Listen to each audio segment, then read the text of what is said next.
We just recognize politicians and not allow them to speak. Why come to a funeral of your father or mother and somebody without emotion start attacking the others and start throwing chairs at each other? Yeah. That's ungodly. So I go to Machakos on 19th. I'll be there as a coadjutor bishop. Kitui is becoming an incubation for future bishops. This is Beyond Facts. Moving to Machakos. Yes. And your role at the Kenya Conference of Catholic Bishops. I don't know, we can start with the first one. Okay, now you are moving to Machakos. What does it mean for the Diocese of Kitui? You can elaborate. You know, yes. You spoke off camera at that time. Okay, now, as you'd know, on 4th of January, on 4th of January, it was announced from the Vatican that I am going to be the coadjutor bishop of Machakos. And people really have really searched for this term coadjutor. What does it mean? So in terms of, I can just say briefly for people to understand, when in 2020, I was appointed a bishop of Kitui. Bishop Anton Mwongela had been in Kitui. Yes. And all that time when he went to Nyeri, he remained as apostolic administrator of Kitui. Yes. Not bishop of Kitui. There was no bishop of Kitui for 3 years. But who was there was a bishop who was apostolic administrator administering Kitui on behalf of the Holy Father as he looks for a person to lead. Now, in Nairobi, just an example, we have had 3 auxiliary bishops. Auxiliary, somebody helping. We have Bishop Kamau is auxiliary bishop to the Archbishop of Nairobi. We had 2 auxiliaries, other 2 auxiliaries, Bishop Kamomwe and Bishop Wallace. Bishop Wallace was taken to the military. Now he is the one in charge of military ordinariate as bishop, not as auxiliary. Bishop Kamomwe was auxiliary in Nairobi, was taken to Wote as the auxiliary bishop of Wote. So that's one term which I just want people to know. You are there assisting the other bishop who is there to work with him, under him. You may die as an auxiliary, you may be taken to another diocese, you may still take over from there, but you are just assisting the bishop who is there. But now, I was appointed bishop of Kitui, and I still remain bishop of Kitui as of now. Until 19th March, when I'll be received in Machakos as coadjutor bishop of Machakos. What is this animal called coadjutor? It is a bishop who is going to help the other bishop who is there, who is waiting to retire.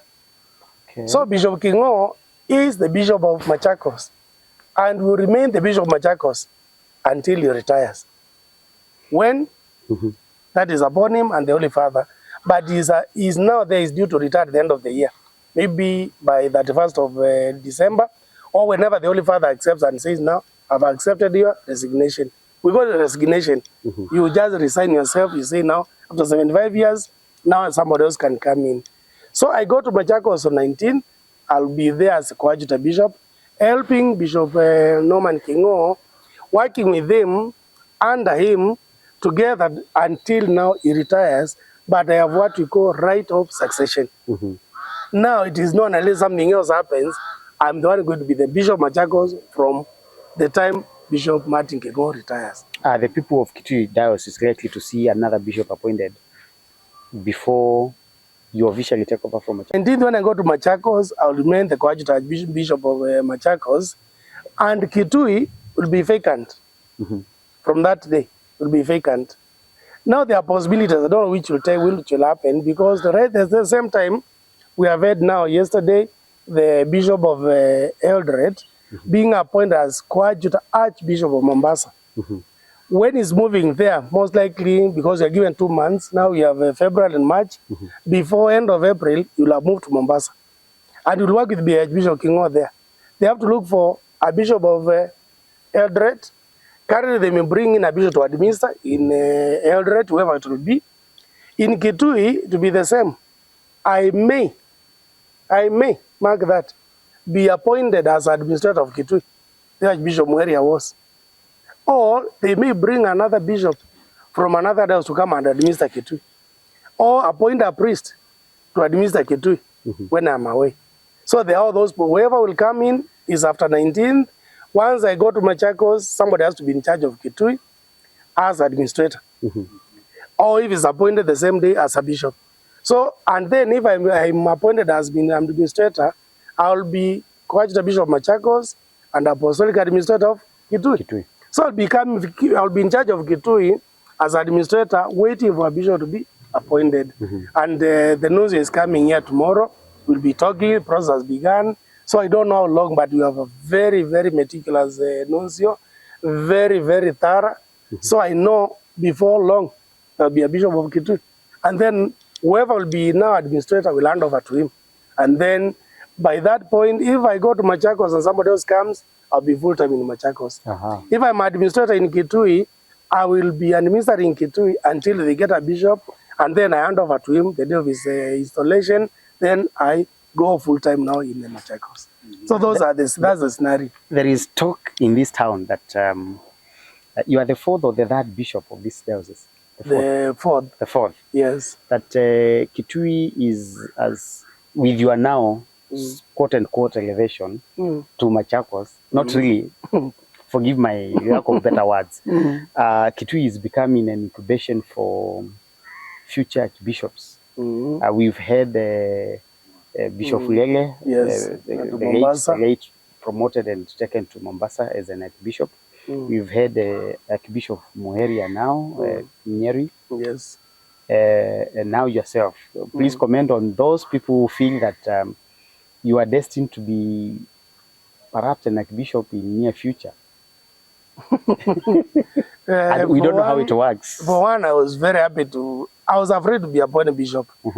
But once I became bishop, for one, I was actually fearing to take over from Archbishop Mwongela. Because I figure, well-known, hard work and all this. And issues are big for you. Put a lot of things into place. And he told me, you have been working together, because I worked with him closely since he came. So to me, there is nothing that he did that I didn't know and others did not. Was policies put in place. So I just told him, come on, if you're appointed, take it. And I took it. And we worked together very well. And I never expected a change, because I knew if a change can come anywhere. But I was saying to myself, and I can see it now. And by the way, without interrupting, do you have an option of declining an appointment as a bishop? I can say maybe yes, but then you look at it and say, the Holy Father himself has appointed you. There is a lot of work that goes, people are requesting us, like I checked if people want you to be, then you come and say it's like pride. It's like, do I reject because of pride or because I'm not capable? So it must be like, okay, like now I was asking myself, after 5 years in Kitui, why move so quickly? Then you have to just because the other one is retiring. That's the answer you are giving, because the other one is retiring. And then we have looked and we think if you have managed Kitui, you can also manage Machakos. So if it is like that, if I say no, what makes me say no? And many people also go, you should have said no. Maybe I should have said no. But why did I not say no when I was appointed a bishop? Because it was tougher than now. So if it is not pride, I should just accept any appointment. And I say very openly, I'm happy I'm going to Machakos and not elsewhere. One is so near. My parents were aging. Okay, we go to ends of the earth. They can go anywhere, work anywhere. But I feel God has been in me, because the way I prayed to go to a parish, not to go to the seminary, when I came from Europe, and I got it, I feel now if I've been sent nearest here, if I said no now, and then I'm sent to Mombasa, if I'm sent to, like now, this man could have gone to Mombasa, and I'm told, now you can go and take over in Eldoret. Now you can imagine, you have to go and learn a new language, you learn the people, very far from home, all this and this. Not that anybody can go, but if I had been asked now to, between Machakos and Eldoret, which one would you have told me to say no? Eldoret. Why? I mean, maybe it should even be, because distance, now that's what I'm saying. And you cannot go distance, because even the nuncio is not even from Kenya, from Netherlands. So why as man from Eldoret going to Mombasa, and I cannot go to Lodwar? I cannot go to Marsabit. So if you don't get that one, you'll be happy with what you have gotten. So I'm so happy that I had come to Machakos, and that I agreed to go to Machakos, because you don't know what else could have happened. And I am there. It is a change. Kitui. People of Kitui should rejoice if they are the ones who breed bishops to go. And even Nairobi, no, Nairobi stayed for a long time without getting bishop their own. And when they got, they were all taken away. Because you had Bishop Wallace was taken to the military. Bishop Kamomoe taken to Wote. Bishop Kimani is from Nairobi, taken to Embu. So, you know, they are also kind of desperate. They are saying, we thought our sons have been elevated to work with us, they have all gone. But now they have also produced them for the church. So for me to go to Machakos, I'll just say, I know it also shows me I've worked with the people of Kitui. Yeah. I don't know, most people are asking, maybe I should have stayed longer. I should have stayed longer. But now that he has come, accept it, you move, and you just do the will of God. For the benefit of our audience, yes. You just mentioned that you call him the nuncio? Yes. The Pope's representative. Yeah, the ambassador, the Vatican ambassador to Kenya. Yes. Yeah, to Kenya.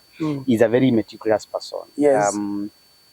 Tell us, it's like a lot goes into some background checks on the capabilities, not just integrity and leadership, capabilities of these persons among us priests and among us bishops for assignments that look like an elevation.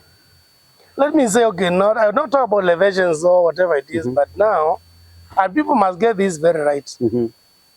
I don't know which diocese is a poor diocese or whatever. Like now, if I went to Garissa, which is majorly a Muslim area, dry area, nothing, would I, if I had been told to go there, would I look at that as demotion? No. I would say, no, I'm looking at it and say, I must say no. If I'm told to go to anywhere, I should go, not looking at what it means to me, because Archbishop Mwongela was in Embu, and he was told to come to Kitui. Yeah. A dry area, he had never been near. He had to come, it's a shock to him. But he accepted, but it was not a demotion. But it was also not a promotion. It was not elevation. Okay. He was just brought here. I get They looked at him, they said, the man who can work at Kitui at this time is Anthony Mwongela. And he came and worked, then later he went to Nyeri.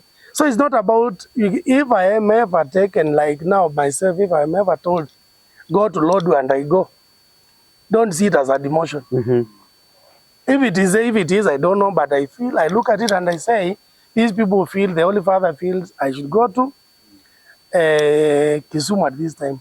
I should go to Migori at this time. I should go to Kapsabet at this time. I should go to Lodwar. I should go to Maralal, where I don't is my pastoral. I should go to Gong, wherever it is appointed. Let's not start saying hey, this man has been demoted. Because maybe that's a promotion to, because even death, we call it promotion to glory. I think, we don't however painful it is, punishment, whatever it is, I should be ready to work anywhere at any time for the glory of the church. Because it is service to humanity. And yes. What about... but I'm happy in that sense that I'm going next door, which is not very far from me, no new language, just the same people, I suspect and I believe to be again smooth sailing. It will not be very difficult for me to settle in Machakos. It may be much easier for me than I'll settle quicker than the way Bishop Mwongela settled in Kitui, because it will take me very little to get into, and that's pure luck.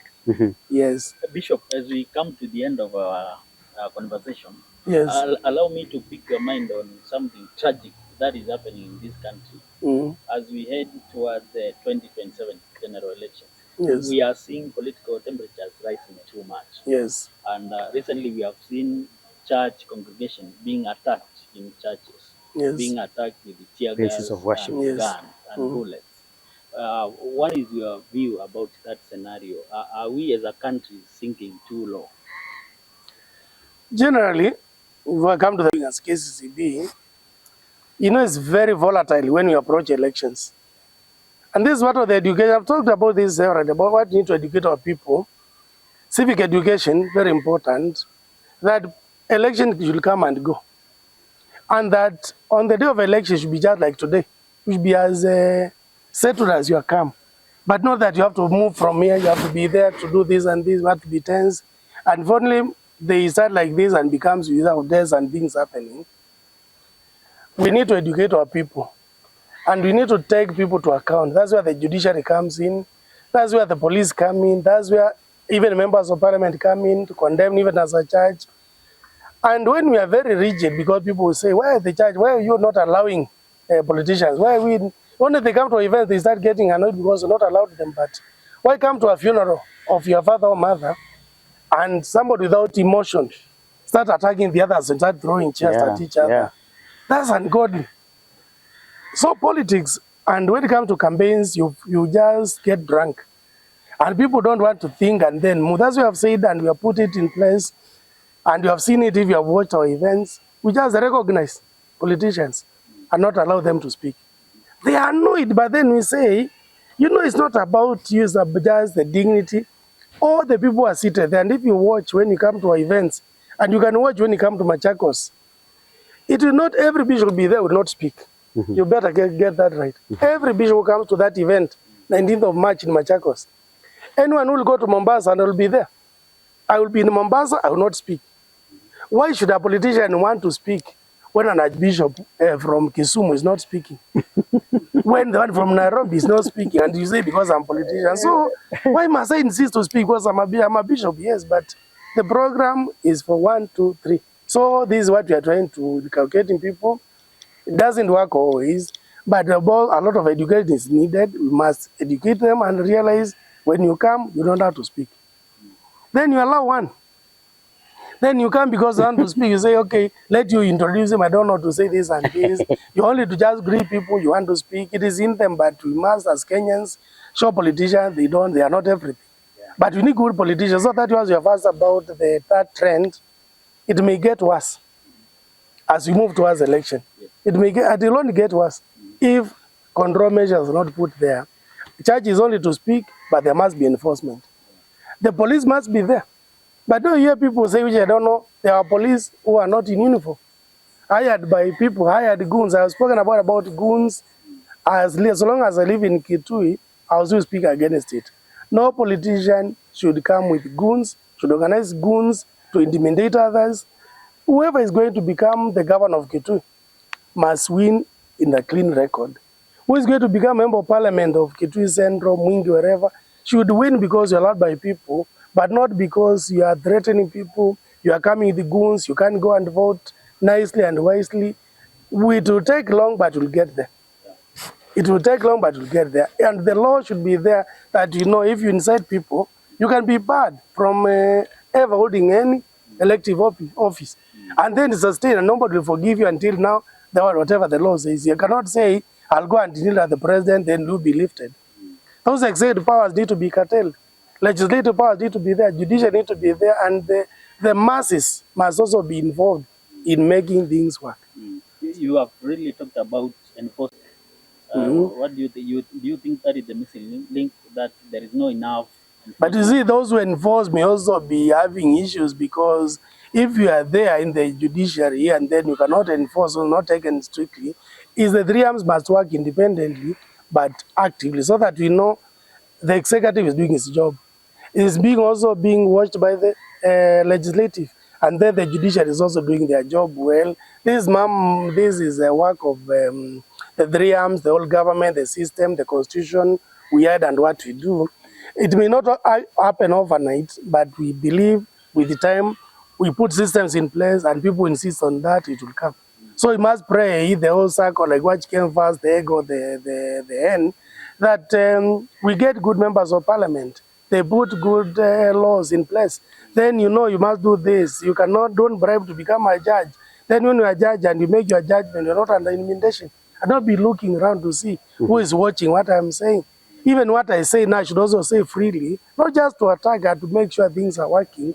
And if I not be punished because of what I say, if it is the right thing. Bishop, yes. Finally from my side, and for the benefit of people who are not Catholics like myself and our viewers who are not Catholics, when a bishop retires from their work, like for example yourself, when you retire, where does a retired bishop go, and what do they do in retirement? Thank you, Gwabas. If that was the last question, so that you know, and for the sake of the people, Kitui, as you said now, we are lucky. It's like we create bishops of other places. And you see, that also has an advantage in the sense that we don't have retired bishops. Because we had Bishop Dan, but he went to retire in Nakuru because their congregation was staying there, St. Patrick's. We had Bishop Lele. He was here Then he went to Mombasa, he retired in Mombasa. We didn't have to take care of him, but he was retired in Mombasa. Then we have Archbishop Mwongela. Even before retirement, he went to Nyeri. They are the ones to take care of him. Kitui is not involved in that. Now you have Bishop Mwongela, who is going to Machakos. Machakos, they have had the retired bishop. They had the Bishop Kioko Albanos retired in there until his death. Now they have Bishop Martin Kivuva. He went to Mombasa. He's retiring, but he retires Mombasa. Now they have Kingo, who is retiring in Machakos. So part of my duty be to take care of him as a retired bishop. So retired bishops, it is the duty of the diocese to take care of their retired bishop. So if I retired in Kitui, that is why I should have retired with my people. With the compound just below here is meant to be built for retirement, for priests. Even the bishop wants to live there or maybe far away, wherever he wants. We must also think in terms of where we want to retire. But to retire within your diocese or wherever else you want to go. But Kitui has been spared that by God, that most of our bishops, I suppose that one time, I don't know whoever comes, whether it may retire here, if he has to go the same, it will be still lucky. But bishops retire in their diocese and they are taken care by their priests retire also in their diocese. Thank you very much. Please, as we wind up, please, in 1 or 2 minutes, please touch on your role at KCCB. We understand you had a committee that deals with some. Please elaborate on Let me tell you what it is. As KCCB, we have elections and they are free and fair. So that united by secret ballot, you decide who is going to be your chairman, who is going to be your vice. Our chairman is the Archbishop of Kisumu, Bishop Morris. No, not Anyolo. Is Bishop Morris. Mwatia. Mwatia is the chair. Our vice is Archbishop Anthony Mwongela. Archbishop Anyolo was chair. Now he's Nairobi. But just a member like me, heading a department. He's chairman of Department of Doctrine, but not in charge of all the bishops. He's in charge of Nairobi Metropolitan, just the dog from Kericho to Kitui and whatever. 7 houses. He's the one in charge in that range, but not in. As an archbishop, you have your own group. So our bishop, as I said, chairman is Archbishop Mwatia. Myself, I'm the bishop in charge of pastoral and lay apostolate. So I'm in charge of all programs, pastoral programs within the country, all our women groups, what we call Catholic Women Association of Kenya, I'm in charge. Catholic Men Association, I'm also in charge. Because of the Gen Z demonstrations, youth were under me, but we said we better create a specific commission for the youth. So the youth are not under me right now. They are under another commission, but all men and women groups, they are under my docket. We plan a lot the National Prayer Day, which we have in October, every first Saturday of October in Subukia. And then we also have a day in Subukia for women. And that falls now the 6th Saturday, next Saturday, 6th of February, will be in Subukia with all the women of Kenya. Will be gathered there in our thousands. We come together and pray. I'm the one in charge. So all the pastoral issues within our country, I am the one who is in charge. I am also involved in our seminaries in terms of senior seminaries formation, getting professors for our seminaries, the intake we do for the future priests and all the trainings. I'm part of that team, as well in no other, because we all work as a team. So mainly that is what we do. I am happy and it has helped me because you get to know more people one-on-one, the leaders of women, the men leaders, and working together. I would know nearly every leader of the church in our country because we all meet. When I meet the CW and CMA, you are getting all the leaders from different parts of the country. So that makes me happy and I feel we are moving together, putting policies in place so that you move together.